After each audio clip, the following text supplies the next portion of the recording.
yamefanyika tangu karne ya 19 na wanawake walikuwa wakifanya maombi haya ya nyumba kwa nyumba, wakawa wanaitana ili waweze kuwaombea waume zao ambao wamekwenda kupeleka injili, wamishonari wa Canada, wamishonari wa Marekani.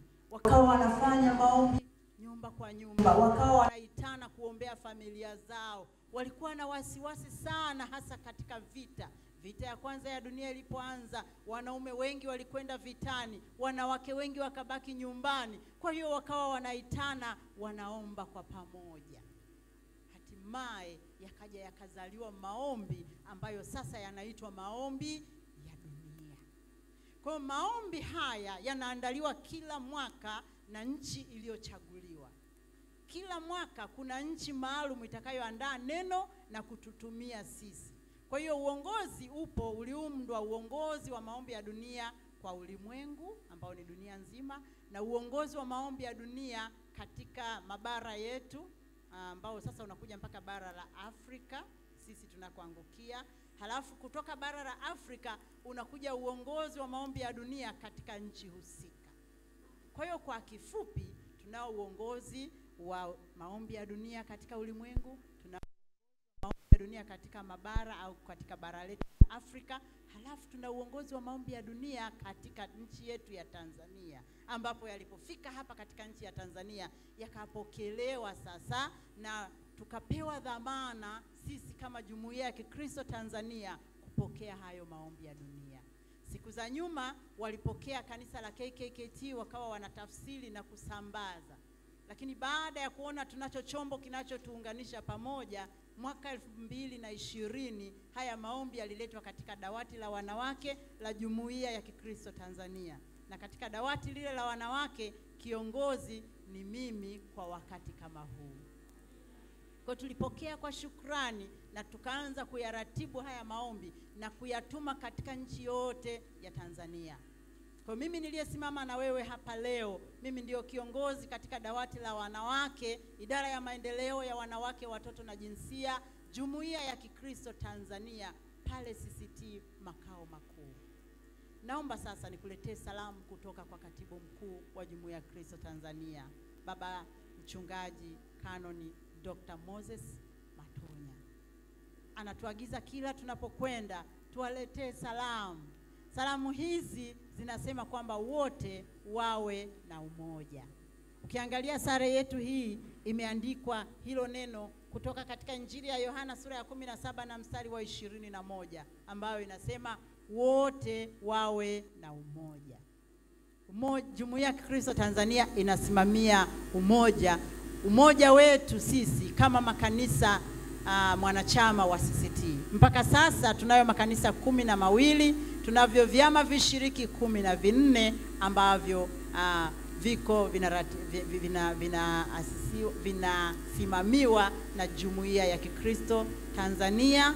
Lakini pia tunaye mwenyekiti ambaye mwenyekiti wa Jumuiya ya Kikristo Tanzania ambaye ni Baba Askofu Dr. Frederick Shaw. Tuna makamu wa kwanza na makamu wa pili, na jumuiya hii inasimamiwa na maaskofu wetu wa makanisa yetu yote 12, na pia mtendaji mkuu ni katibu mkuu, na sisi watumishi wa Jumuiya ya Kristo Tanzania kama secretariat.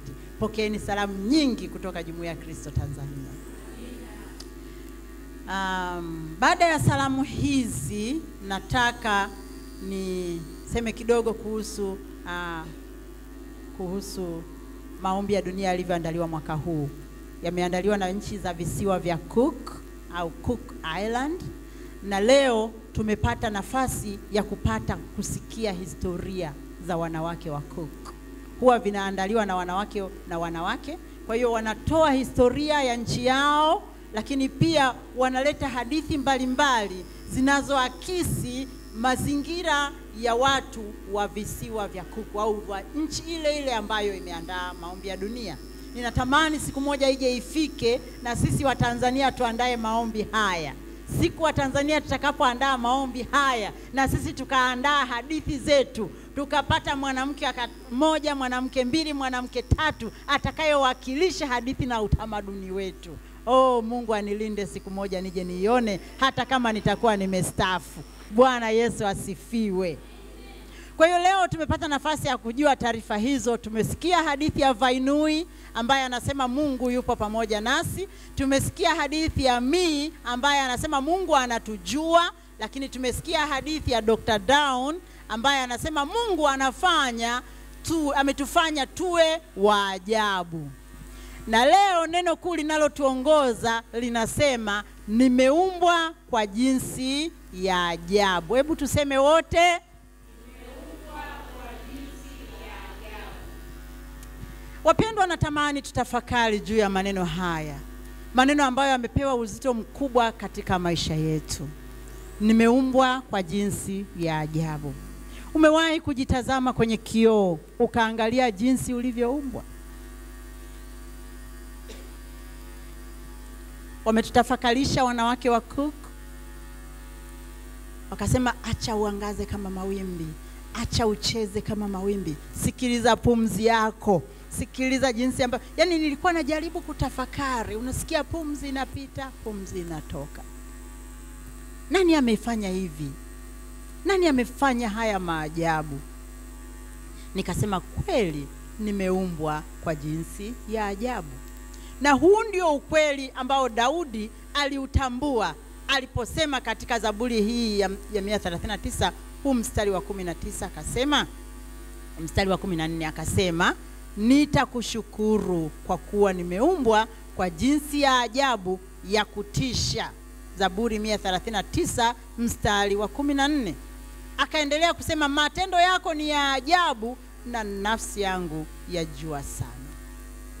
Bwana Yesu asifiwe. Je, nafsi yako inajua sana matendo hayo yalivyo ya ajabu?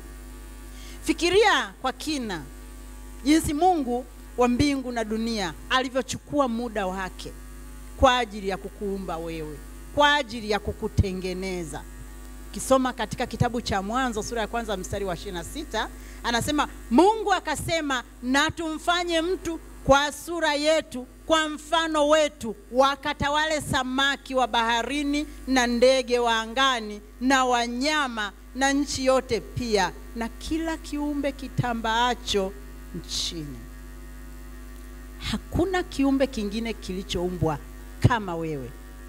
Viumbe vingine vyote Mungu alikuwa anasema na iwe, na iwe. Nchi na ifanye hivi, nchi na itoe matunda, nchi na itoe mazao, na tuumbe samaki na wawepo baharini, wanakuwepo. Lakini ilipofika kwa mwanadamu, ilikuwa ni kama kikao. Halmashauri kuu ya mbinguni imekaa inasema sasa na tufanye mtu kwa mfano wetu.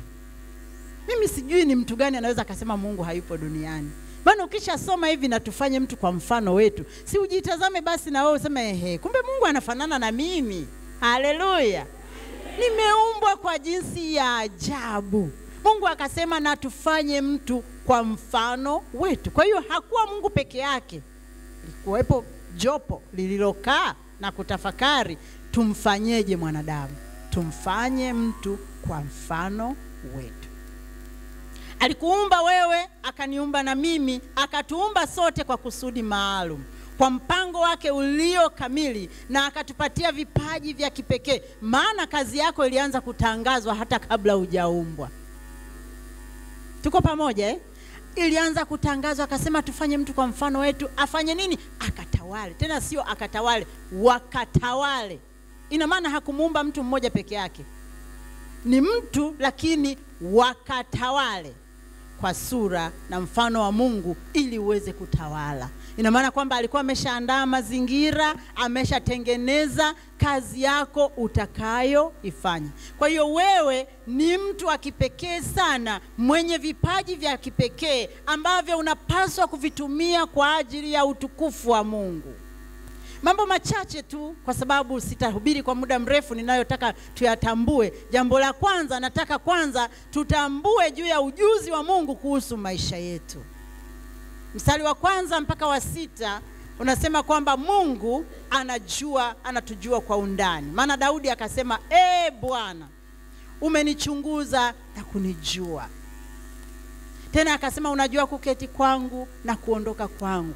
akaanza kujiuliza, niende wapi nijiepushe na uso wako? Niende wapi niukimbie uso wako? Kwa hiyo alikuwa anatafakari au anatutafakarisha kwamba hakuna jambo ambalo limejificha mbele zake. Anayajua mawazo yetu, anayajua matendo yetu, anayajua hata na maneno yetu kabla sisi hatujayatamka. Kwa nini? Kwa sababu yeye ndiye ametuumba tena kwa sura na mfano wake. Bwana Yesu asifiwe. Kwa hiyo Mungu anaujua undani zaidi ya vile tunavyojijua sisi wenyewe. Daudi anaendelea kusema kwamba unajua kuketi kwangu, unajua kuondoka kwangu, umelifahamu hata wazo langu tena tokea mbali. Kumbe hata kabla hatujawaza Mungu anajua kile kitu tunachoenda kuwaza. Hii ina maana gani? Mimi nafikiri ina maana kwamba hapa duniani sisi hatupo kwa bahati mbaya. Kwa sababu mtu amekuweka anakujua vizuri sana, hata kabla hujawaza kufanya kitu ameshajua. Hujapanga kwamba utakuja kufanya mkutano huu utegi, Mungu anajua. Hujafikiria kwamba wewe utakuja kuwa kiongozi wa kina mama katika wilaya ya Rorya, katika mkoa huu wa Mara, lakini Mungu ameshajua. Nikifikiria hivyo ndo sema kumbe Mungu alikuwa ananijua hata mimi tangu zamani. Wakati mimi natamani kwamba nifanye kazi madhabahuni, Mungu tayari alikuwa anajua. Hata kama ningeondoka nikaenda kujificha wapi, bado Mungu angenifuata huko. Wazazi wangu walinitoa kule wakanileta Shirati kwenda kusomea uuguzi na ukunga, wakinitia moyo kwamba hiyo ni mojawapo ya kazi ambazo Bwana Yesu alizifanya. Ndio, nimefanya kazi ya uuguzi kwa uaminifu kabisa. Mungu anajua, nikijua kwamba ninamtumikia Mungu katika hii madhabahu alionipatia. Lakini kumbe Mungu alilifahamu wazo langu tokea mbali. Alijua tangu mwanzo. Bwana Yesu asifiwe. Hatuko hapa duniani kwa bahati mbaya. Kila mmoja anayo nafasi yake katika mpango wa Mungu. Na hakuna mtu ambaye amesahaulika. Wangekuwepo waliosahaulika, basi mimi ningesahaulika. Kwa sababu tayari nilikuwa nimesha kwenda uuguzi, ningeenda nikafanya kazi ya uuguzi, nikafanya vizuri, nikaingia kwenye payroll. Kweli nilishaingia kwenye payroll ya serikali, lakini Mungu aliniondoa huko. Ningekaa huko nikafanya mpaka nisubiri kustaafu, ni ile pension. Lakini kumbe sikuwa nimesahaulika katika lile wazo na lile ombi nililokuwa nikilitafuta. Sijui kuna jambo gani unamuuliza Mungu hata sasa. Sijui kuna kitu gani unachomuomba Mungu akufanyie ambacho bado hajakifanya. Usikate tamaa. Pengine unajiuliza, hivi mimi ni nani? Au nina maana gani kuwepo hapa? Au pengine kuna kitu ambacho umekiomba hakijatimia, unasema basi hicho hakitakuwa. Nataka nikwambie asubuhi ya leo katika madhabahu hii, wewe ni wa thamani mbele za Mungu. Mungu alikujua, wewe ni wa maana sana, wala Mungu hakukosea alipokuumba. Hata kabla hujazaliwa Mungu alikujua. Hata kabla hujaomba hicho unachokiomba, Mungu alijua na anaiona hiyo hatua uliochukua katika maisha yako. Na anaona ni nani anayekukwamisha ili usisogee mbele. Yuko mtu anakukwamisha, liko kabila linakukwamisha, upo uongozi unakukwamisha, ama ipo system iliyowekwa ili kukukwamisha. Nataka nikwambie kwamba usikate tamaa. Mungu anakujua. Tena wewe ni wa thamani sana. Jambo la pili linasema Mungu yupo kila mahali. Daudi aliona katika mstari wa 7 hadi wa 12 Zaburi ya 139, ndio akasema, niende wapi nijiepushe na roho yako. Nilipokuwa nikisoma habari hii nikamkumbuka Yona alivyoambiwa kwamba aende Ninawi akahubiri injili, ule mji watu wameasi, Mungu anataka kuwaangamiza. Yona akasema, mimi ni nani? Nikienda huko Mungu atawasamehe wale watu, au itakuwaje sasa asipofanya hicho alichotaka kufanya, itakuwaje sasa? Akakimbia akaenda nchi moja inaitwa Tarshishi, akaingia akapanda merikebu, anataka kuvuka aende, lakini huko nako Mungu alikutana.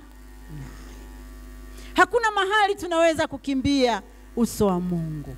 Hakuna mahali tunaweza kukimbia nafasi ya utumishi katika kanisa kama Mungu ametuita. Mungu yuko pamoja na sisi kila mahali. Wapo wanawake wengine ambao wakiambiwa wachaguliwe kuwa viongozi anakataa. Kwa nini wanakutaja jina lako na hakumtaja yule mwingine? Kwa nini? Jiulize tu. Wanaumaki ni wengi sana katika kanisa la Anglikana. Wengi wanawake. Kwa nini utajwe wewe? UWKMT wako wengi sana. Kwa nini utajwe wewe? Wanawake wa kanisa la KKKT, kwa nini utajwe wewe? Wanawake wa kanisa la AICT, si ni wengi? Kwa nini umetajwa wewe? Alafu unasema mimi jamani, mimi siwezi. Kazi za uongozi hizi mimi siwezi kabisa. Yani nikifanya tu, yani jamani, hivi sasa mimi nitaanzia wapi? Kwanza mimi mume wangu hawezi kuniruhusu kwenda kwenye vikao. Kwanza wakiitisha maombi, mimi siwezi hata kusimama mbele za watu. Una sababu kibao. Afu wakija hapa wanawake wanasema wewe ni nani mama? Mimi ni mama. Kanisa linanitegemea. Unaima mpaka na madoido, kanisa linakutegemea. Lakini wakikuchagua kuwa kiongozi unasema ushindwe kwa jina la Yesu. Hiyo roho inayokuzuia kuwa kiongozi ishindwe kwa jina la Yesu. Huwezi kutuimbia hapa kwamba kanisa linakutegemea, watoto wanakutegemea, na mume anakutegemea, taifa linakutegemea, lakini wewe hutaki kulitumikia hilo taifa. Unajua ukiwa kiongozi unaweza ukasimama hapa ukasema mimi ni kiongozi wa wanawake, mimi ni kiongozi wa wanawake kanisa la Mennonite Tanzania. Ukatili hapa haitakiwi ifanyike. Amesema nani? Kiongozi wa umoja wa wanawake wa kanisa la Mennonite. Una thamani, umethaminiwa, umepewa hiyo dhamana. Lakini ukipewa uongozi, mimi siwezi. Utasemea wapi? Ama unataka mpaka umezwe kwenye tumbo la samaki kama Yona? Unajua mambo yale yalitendeka kwa mifano ili kutufundisha sisi kwa wakati huu. Lakini wapo akina Yona hata katika idara za maendeleo ya wanawake. Ninaomba upone kwa jina la Yesu. Daudi alisema niende wapi nijiepushe na roho yako? Unaweza kujiepusha na uongozi wa wanawake, lakini huwezi kujiepusha na uso wa Bwana. Kuna mahali utakutana tu na Mungu, atasema mbona nilikuweka kuwa kiongozi lakini ulikataa. Bwana Yesu asifiwe. Mungu yuko pamoja na sisi kila wakati. Mungu anatuona nyakati za furaha, anatuona tunaposherehekea, anatuona tunapoimba, anatuona tunaposifu. Lakini yuko pamoja nasi hata katika zile nyakati za huzuni. Wanawake tunapita katika vipindi vya huzuni. Inawezekana umepata huzuni ya kuondokewa na mwanao, inawezekana umepata huzuni ya kuondokewa na mumeo, inawezekana umepata huzuni ya kuondokewa na mtu wako wa karibu, mshauri wako wa pekee ameondoka. Unafikiria Mungu amekuacha. Mungu yuko pamoja na wewe. Nilipokuwa nasoma maneno haya nikakumbuka nilivyoondokewa na wazazi wangu katika nyakati fupi sana. Mama yangu mzazi aliondoka mwezi wa 8, mwezi wa 9 baba akaanza kuugua, mwezi wa 12 mama mkwe akaanza kuugua. Ilipofika mwezi wa 2 mama mkwe alikufa siku ya Alhamisi, baba yangu akafa siku ya Jumatatu. Nikaona kama Mungu ameniacha. Hivi inakuaje na muacha mama mkwe mochwari, ninakwenda kumzika baba yangu mzazi kama mgeni, ninakwenda na mzika baba, ninarudi huku na mzika mama, nimebaki sina baba, sina mama, sina mama mkwe. Naona kama Mungu ameniacha. Lakini Mungu yuko pamoja nasi nyakati zote. Mungu wa faraja aliyenifariji mimi akufariji na wewe katika nyakati unazopitia. Mungu wa faraja aliyesimama na mimi katika msiba wa mama yangu na baba yangu asimame na wewe katika msiba wowote unaoupitia sasa. Inawezekana usiwe msiba wa wazazi, lakini ukawa ni msiba wa kufukuzwa kazi. Inawezekana kabisa isiwe ni msiba wa kufukuzwa kazi au msiba wa wazazi, lakini ikawa ni msiba wa kukataliwa.